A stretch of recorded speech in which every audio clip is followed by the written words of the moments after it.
In this edition of the Parliament Report, Auditor General uncovers huge gaps in management of police motor vehicles, and NWC reports massive losses and applies for rate increase.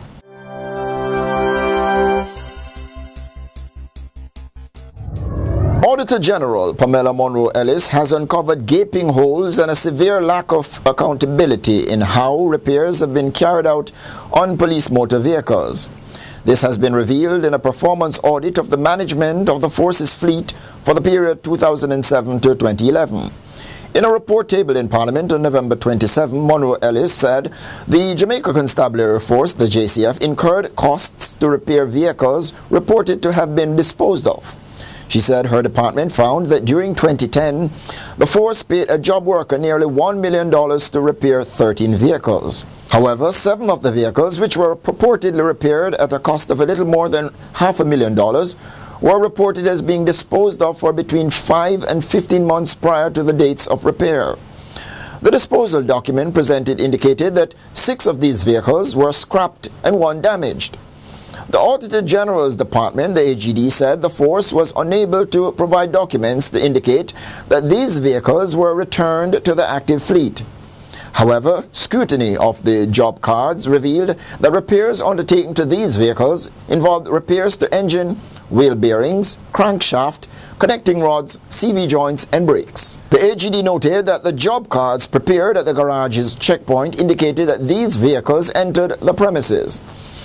In 2 instances, the vehicles were received at the checkpoint by the same officer who certified that the units were repaired satisfactorily and approved invoices for payment.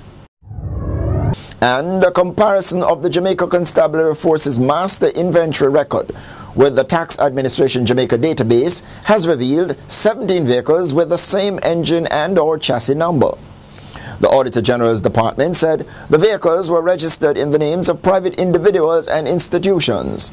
It was highlighted that in 9 instances, both chassis and engine numbers were the same, while in the remaining 8 instances, only the engine number was consistent. The department said despite a request, the JCF did not provide a satisfactory explanation for the anomalies.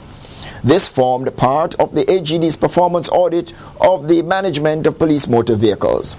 Meanwhile, the audit shows that as of June 2012, the JCF had 1,794 motor cars, buses and vans consisting of 26 different makes of various models and manufacturing dates ranging from 1987 to 2012.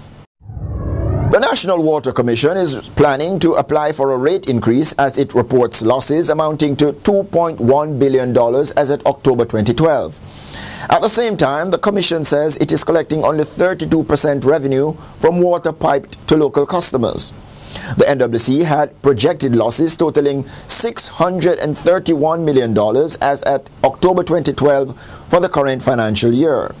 Last year, the Commission recorded losses amounting to nearly $3 billion. NWC officials told the Parliamentary Oversight Committee on November 27 that the Commission was not collecting revenue for 68% of the precious commodity produced.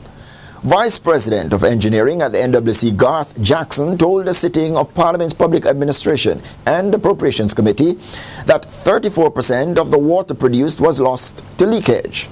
He said a similar percentage was spread across a range of avenues of revenue loss, including illegal connections. Committee member Audley Shaw said he had seen very little change in the 6% loss estimate since the 1990s when he was opposition spokesman on utilities.